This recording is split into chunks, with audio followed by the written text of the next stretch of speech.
Alright,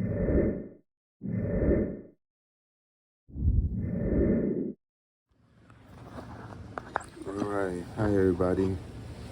I'm gonna try to speak low but close to the mic so that I don't have to talk too loud. Should have brought the earphones, but I didn't think of it. I brought the iPad holder.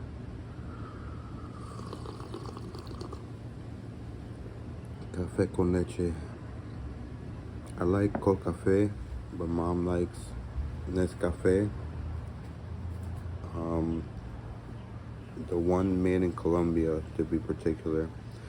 Because just like Nestle makes different products in different countries, like Milo or Milo, however you call it. In Spanish, we call it Milo. They make it in Jamaica, they make it in Canada, they make it in Colombia, and they make it out in Asia. I forget which country it is. I think what they do is they find out where the best cocoa beans are, and then they set up shop. Nestle is evil corporation. And one of the most evil things was, because free market essentially is evil. And the reason why it's evil, and I'll tell you why right now, is because if you think you know someone who's a manipulator and manipulates people, they are just a byproduct of their environment. Because the biggest manipulator of them all is the free market.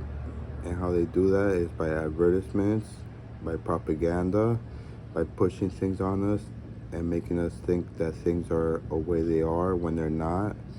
So if you ever met anybody in your life and you say, hey, that person, he's just a manipulator, he's a liar, don't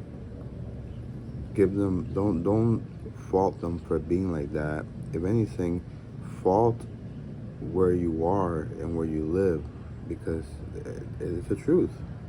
I'll give you an example. After we discovered oil, I think, don't quote me, we discovered that there's certain certain plastics that can be made at a very cheap and low cost. Only problem is, of course, we all know plastics now dominate the earth. There's probably more plastics on earth than there is anything else. Maybe even plants and animals. So what did the companies do? They made it our fault as that we don't recycle enough. Something to that effect. I forget exactly how it was. They put the blame on us for not using the plastic properly or for not using the plastic.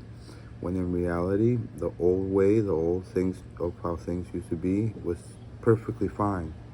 We used to have bottles, you used to return them, get some money, and the bottles would be washed. I think they were made out of glass, at least that's how it was in Colombia.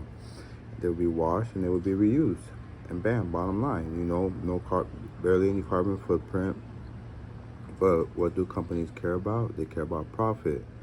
They care about their shareholders. They want to make people rich. And when in reality, how many people are in the middle class right now? Like 20%. I heard a saying the other day, and I know it's true because I just know it, that people who are making six figures now, and that includes somebody that commented on my video the other day who said she made so much money when I did the math of how much she made, it was a joke. So I'm sorry, but it just was compared to the amount of hours that you put in.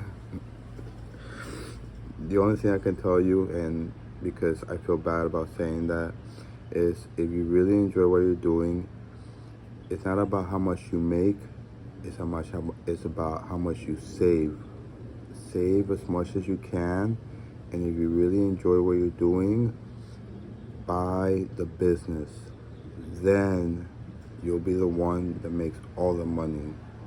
Not like the guy who cuts you your check. The guy who cuts you your check, he might be possibly rich. I doubt he's wealthy. He's probably rich. But as long as he has you, he's set. So if you really enjoy what you're doing, forget about spending. Because if you make money to spend, it's almost as if you made nothing at all. It's about saving. You have to save what you make. If not, it's almost like you never made it at all. All right? Anyways, the saying that I heard is there are people now who make six figures that are living from paycheck to paycheck. And I know that for a fact because even though I don't go to many places because one, I don't have a car, two, I suffer from anxiety, I don't like to go out, and three, because of the factors that which I do not want to say because they will cause problems in IRL. And here I saw the internet was fake. I suffer from panic attacks. I can see the way prices are going, and it's just ridiculous.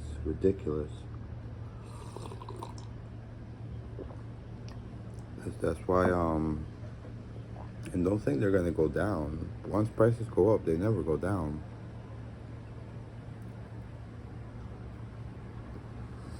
Exception might be gas prices, but that's about it. They'll go down temporarily, but then they go right back up. And even when gas prices go down, you think the prices of food in supermarkets are gonna go down? They stay the same. Trust me. Now, I don't mean to be all pessimistic and everything. I made a video prior about Dutch bicycles. That was trying to be a little bit optimistic to show a different way of.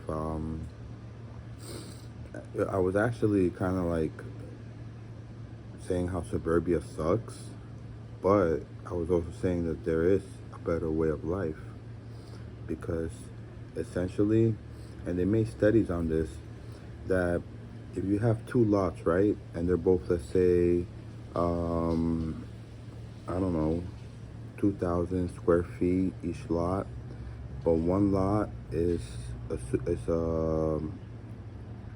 fast food restaurant that has a drive-through and accommodates a car-centric neighborhood. That lot has to not only accommodate for the location itself, but because of the amount of square foot that the location takes, it also has to have a certain amount of square feet for cars.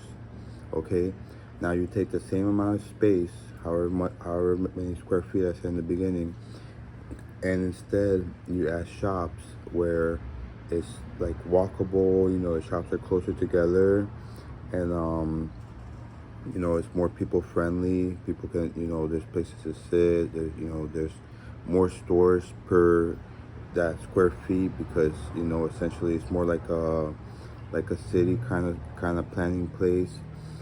That lot will actually generate more money than the lot that is car-centric, because the lot that's car-centric can only generate so much because all it has is just a restaurant that accommodates drive-through and car-centric people. The other lot, on the other hand, accommodates for a lot of different stores, which generates more income. But obviously we have a lot of bribing in our government or lobbying, and the car industry is a very powerful one. They got bailed out, I think it was in like 2008 or so, or whatever, one of those years. And the bailouts are the biggest and the most funniest things, because what do? They give the majority of the money to the CEOs. They get severance package. They become millionaires and billionaires by the end of their pay. and that's where the money goes.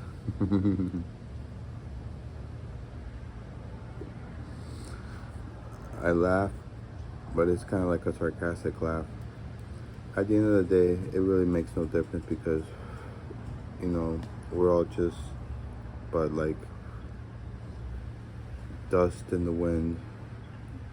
We're here one second, gone the other. So for the meantime, I guess you could say this is my legacy. Recording at, I think it's like 6:30 now. The sun should be, according to nautical time, it's already first light. I can tell. I'll show you guys in a minute. Which means the sun's going to be rising soon. The light on the phone is on. And as you can see out east, you see the light. Oh my goodness. This video is 10 minutes long. The algorithm will not like it. Alright guys, bye. Have a blessed day, and may peace and love be with you. Bye.